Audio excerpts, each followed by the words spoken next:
Marketing mix और उसके part product mix के बाद अब बारी है प्राइस मिक्स की, कि हम डिसाइड करें हमारे प्रोडक्ट का प्राइस क्या होगा। और उस डिसीजन के टाइम जो भी कॉम्बिनेशन हम बनाएंगे या जो भी चीजें हम सिलेक्ट करेंगे उनका मिक्सचर, उन टूल्स का मिक्सचर होता है प्राइस मिक्स। तो अब वही बात हम करने वाले हैं कि प्राइस को डिटरमाइन करते हुए क्या क्या फैक्टर हमें ध्यान में रखने होते हैं। उन्हीं सब फैक्टर्स पे ये वीडियो बेस्ड है। तो बिना टाइम वेस्ट किए वीडियो को शुरू करते हैं।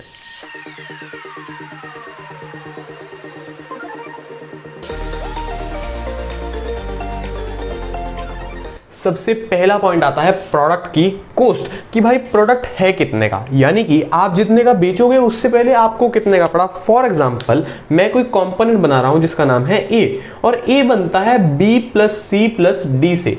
जनरली कोई भी एग्जांपल मान लो कि एक फोन है, उसमें प्रोसेसर लगता है, कैमरा लगता है, बैटरी लगती है, बस that's it. Phone, processor, camera, battery, इतनी सी बात है। तो वो सब कुछ खरीद के मिलाने के बाद जो मुझे ए जितने का पड़ा, मतलब फोन मैंने बनाया तो मुझे मान लो वो 9,000 रुपए का फोन मैन्युफैक्चर हुआ, मेरे प्रोडक्ट की कॉस्ट मुझे कितनी पड़ी, 9,000 रुपए। तो वो चीज डिटरमाइन करती है लोअर लिमिट। हम बात क्या कर रहे हैं कि कौन से फैक्टर प्राइस डिटरमाइन करते हुए हमें ध्यान रखना चाहिए। प्राइस क्या, जिस प्राइस में आप सामने वाले को बेचोगे। कॉस्ट क्या, जितने का आपको पड़ा, आपको यानी कि मैन्युफैक्चरर को। तो बात ये आती है कि भाई जो कॉस्ट है ना वो हमारी लोअर लिमिट सेट करता है। जो प्रोडक्ट हमने 9,000 का बनाया या 9,000 का खरीदा, उसको हम कम से कम 9,000 का तो बेचेंगे ही, 9,000 से नीचे नहीं बेचेंगे। ठीक है, पहला फैक्टर प्रोडक्ट कॉस्ट। अब इसमें एक एक्सेप्शन आती है कि कभी कभी हम प्राइस से नीचे भी बेच लेते हैं। उसका क्या कारण है? उसका ये कारण है कि हम जब छोटी फर्म होती है हमारी, तो हमें मार्केट में अपना फुट सेट करना है, अपना नाम बनाना है। उसके लिए हम एक बार कंसेशंस देके, डिस्काउंट देके हमारी सेल्स को पुश करने के लिए अपने लॉस में भी बेचेंगे। लेकिन कोई भी फर्म लॉन्ग टर्म तक लॉस में नहीं चल सकती, उसको उस लोअर लिमिट से ऊपर ही बेचना पड़ेगा कुछ प्रॉफिट कमा के। अब बढ़ते हैं दूसरे फैक्टर की तरफ, जो है, देखो भाई, सेकंड पॉइंट कहता है the utility and demand.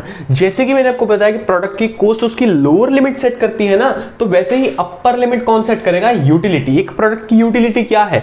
Utility वो सेटिस्फैक्शन है जो वो प्रोडक्ट एक कंज्यूमर को ऑफर कर रहा है। अब आप एक बात बताओ, आप कुछ भी खरीदते हो, कहीं भी पैसा लगाते हो, आपको क्या मिलता है? सेटिस्फैक्शन। चाहे आप कुछ खा रहे हो, चाहे किसी चीज से खेल रहे हो, चाहे कोई मोबाइल फोन है, या कुछ भी, आप कुछ भी खरीद रहे हो, कोई भी गुड के लिए पैसे दे रहे हो, किसी भी सर्विस के लिए पैसे दे रहे हो, आपको एट द एंड क्या मिल रही है? सेटिस्फैक्शन। तो जिस गुड से जितनी ज्यादा सेटिस्फैक्शन मिली उतनी ही ज्यादा उसकी यूटिलिटी हो गई। यूटिलिटी का मतलब आप समझ गए हो, +1 की माइक्रो इकोनॉमिक्स में था ये। तो utility sets the upper limit. एक बात को ध्यान में रखो कि जब भी किसी प्रोडक्ट की यूटिलिटी इतनी और उसका प्राइस इतना, यानी कि कम प्राइस देके ज्यादा यूटिलिटी मिल रही है, तो लोग भागे चले आएंगे उसकी तरफ, उसकी बहुत ज्यादा डिमांड हो जाएगी। जब यूटिलिटी इतनी और प्राइस भी इतना, तो अच्छी डिमांड होगी लेकिन बहुत ज्यादा नहीं होगी। लेकिन जब प्राइस यूटिलिटी से ज्यादा हो जाएगा, मैंने क्या कहा, utility is the upper limit of price, maximum इतना हो जाए। अगर इतना प्राइस हो गया ना, तो कोई नहीं खरीदेगा उसको, not even a single customer. कि आपको 1,000 रुपए देके 500 रुपए की सेटिस्फैक्शन मिल रही है, तो आप 1,000 क्यों दोगे? ये बात। तो यूटिलिटी एक अपर लिमिट है, प्राइस उससे ऊपर नहीं जाना चाहिए। अगर ऊपर गया तो आपका माल नहीं बिकेगा, एट द एंड आपका नुकसान। प्रोडक्ट कॉस्ट एक लोअर लिमिट है, प्राइस उससे नीचे नहीं जाना चाहिए। अगर चला गया तो नुकसान में बिकेगा, यही बात है। यूटिलिटी और डिमांड का आपस में यही रिलेशन है कि यूटिलिटी और प्राइस में आप जितना बढ़िया गैप रखोगे नीचे की साइड, डिमांड उतनी ज्यादा। यानी कि यूटिलिटी यहां, प्राइस आपका यहां, इसमें जितना ज्यादा गैप होगा ना, डिमांड भी उतनी ज्यादा राइज होगी। और यूटिलिटी और प्राइस में जितना ज्यादा गैप ऊपर की साइड हो जाएगा, डिमांड उतनी गिर जाएगी। इस चीज को समझो, डिमांड खत्म ही हो जाएगी यूटिलिटी से ऊपर चला गया प्राइस। तो सेकंड पॉइंट होता है हमारा यहां पे खत्म। बढ़ते हैं अब थर्ड पॉइंट की तरफ, वो है गवर्नमेंट इंटरवेंशन। गवर्नमेंट इंटरवेंशन क्या होता है? बेसिकली एक बात समझो यार, आप कुछ ऐसी चीज उगा रहे हो जो एक बहुत जरूरी ड्रग है दवाइयों के लिए, नशे वाला ड्रग नहीं, वो एक ऐसी चीज है जिससे दवाइयां बनती है। और दवाई भी बिल्कुल बेसिक जरूरत की, सिर दर्द की दवाई। और सिर दर्द की दवाई उस प्लांट के एक्सट्रैक्ट के बिना नहीं बन सकती। पूरे इंडिया में वो प्लांट सिर्फ आप ही उगाते हो। तो आप कहोगे भाई साहब मैं तो इसको बेचूंगा लाख रुपए पर ग्राम, क्योंकि और तो कोई उगाता है, लोगों को खरीदना तो मजबूरी है, मैं इसको कर दूंगा बहुत ज्यादा महंगा। लेकिन ये नहीं पॉसिबल। गवर्नमेंट आपके बिजनेस में इंटरवीन करेगी और वो आप पे कंपल्शन लगा देगी कि आप मैक्सिमम इतने का बेच सकते हो। वो एक अपर लिमिट लगा देगी कि आप मैक्सिमम इतने का बेच सकते हो, इससे नीचे बेचो, हमें कोई दिक्कत नहीं है। ठीक है, ये बात समझो। जब गवर्नमेंट आपके बिजनेस में इंटरवीन करती है, आपके किसी ऐसे प्रोडक्ट के लिए जो देश के लिए, जो किसी चीज के लिए नेसेसिटी है, वो जरूरत है, तो वहां इंटरवीन करके गवर्नमेंट आपके प्राइस डिसाइड कर सकती है। प्राइस रिलेटेड फैक्टर्स पढ़ रहे हैं हम। पहला फैक्टर क्या था? Product cost. दूसरा यूटिलिटी एंड डिमांड। तीसरा गवर्नमेंट इंटरवेंशन।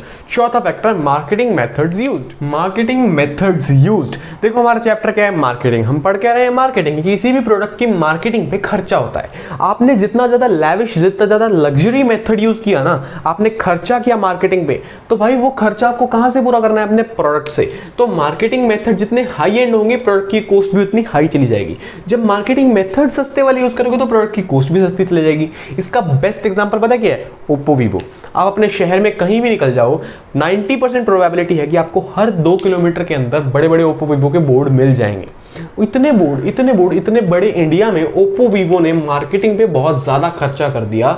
एक्सपेंसेस जो है उनके काफी ज्यादा हाई हैं मार्केटिंग पे। अभी इनको खर्चा निकालना कहां से है, अपने प्रोडक्ट से। तो आपने नोटिस किया होगा, जो चीज ओप्पो वीवो 20,000 में देते हैं, वही चीज रियलमी और शाओमी 15,000 में देते हैं। ऐसा क्यों? क्योंकि ओप्पो वीवो का एड पे, मार्केटिंग पे बहुत ज्यादा खर्चा हो रहा है और वो खर्चा उनको फोन की कॉस्ट से ही पूरा करना है, तो उसके प्राइसेस बढ़ा देते हैं ताकि उनका खर्चा निकल जाए। यही चीज मार्केटिंग मेथड्स आपके जितने ज्यादा हाई होंगे उतना ही ज्यादा आपकी कॉस्ट पड़ेगी। ये बात। अब बढ़ते हैं 5वें पॉइंट की तरफ, जो है extent of competition in the market. भाई कंपटीशन कितना एग्जिस्ट करता है? एक मार्केट है जहां पे कंपटीशन बहुत ज्यादा है, तो वहां पे अगर आप प्राइस ज्यादा रख दोगे ना, तो आपका माल बिकेगा ही नहीं, क्योंकि और भी कॉम्पिटिटर बैठे हैं, लोग वहां जाके खरीद लेंगे। इसलिए जहां कंपटीशन ज्यादा वहां प्राइस कम होगा, और जहां कंपटीशन कम वहां प्राइस ज्यादा होगा। इनवर्स रिलेशन एग्जिस्ट करता है, जितना ज्यादा कंपटीशन उतना कम प्राइस, और जितना कम कंपटीशन उतना ज्यादा प्राइस। इतनी चीज थी। अब बढ़ते हैं 6th और मोस्ट इंपॉर्टेंट पॉइंट की तरफ, प्राइसिंग ऑब्जेक्टिव। इसको बड़े ध्यान से सुनना, क्योंकि केस स्टडी में काफी उलझा देगा आपको ये। प्राइसिंग ऑब्जेक्टिव क्या कहता है कि आप अपने प्रोडक्ट का जो प्राइस रख रहे हो, उसके पीछे आपका क्या ऑब्जेक्टिव है, आप क्या सोच के माइंड में क्या एम रख के प्राइस रख रहे हो। इसकी 2 तरह के ऑब्जेक्टिव्स है, एक है प्रॉफिट अर्निंग, एक है नॉन प्रॉफिट अर्निंग। अगर आप ये ऑब्जेक्टिव रख रहे हो तो आपकी प्राइसेस जाएंगी हाई। ऑब्वियस सी बात है, अगर आप सोच रहे हो मुझे प्रॉफिट ही कमाना है लॉन्ग टर्म में, तो आप प्राइस हाई रखोगे। अगर आप ये ऑब्जेक्टिव रख रहे हो तो इसके नीचे भी हमारे पास 3 डिविजन्स हैं। Let's have a look upon them कि वो 3 डिविजन्स क्या हैं।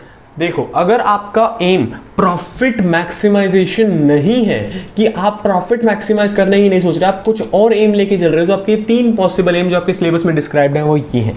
सबसे पहला, ऑब्टेनिंग मार्केट शेयर लीडरशिप, की मार्केट में आपके प्रोडक्ट में, आपके जॉनर में आपकी कंपनी सबसे ज्यादा शेयर लेके बैठी है। For example, Xiaomi currently 43% phones का शेयर लेके बैठा है, यानी कि पूरे इंडिया में जितने भी फोन्स हैं उसके 43% सिर्फ एक कंपनी के पास है, सिर्फ एक। बाकी 4, 5, 6 कंपनियों के पास बाकी 57%। सोच के देखो क्या शेयर लिया उन्होंने। तो अगर आपका ऑब्जेक्टिव ये है तो आपको क्या करना होगा, अपने प्राइसेस कम रखने होंगे। ऑब्वियस सी बात है यार। अगर आपका ऑब्जेक्टिव है surviving in a competitive market, तो आप क्या करोगे कि भाई नए नए आए हो आप, मार्केट बड़ी कॉम्पिटिटिव है, तो आपको एक फुट सेट करना है अपना। आप प्राइसेस कम रखोगे ताकि कस्टमर आपके बने। अगर आप अभी से प्राइसेस हाई रख दोगे तो कोई नहीं आएगा आपके पास। अगला आता है प्रोडक्ट क्वालिटी लीडरशिप, यानी कि आपको अपने प्रोडक्ट में क्वालिटी सेगमेंट में लीडरशिप लानी है, तो आप प्राइसेस हाई रखो, क्योंकि जब क्वालिटी अच्छी होती है लोग पेमेंट करना माइंड नहीं करते। इसका बेस्ट एग्जांपल है एप्पल। एप्पल की फोन्स आप सोचते होगे कि यार इतने महंगे महंगे हैं, खास क्या है यार, जो चीज 20,000 वाले फोन में मिल जाती है एप्पल 60,000 70,000 में देता है।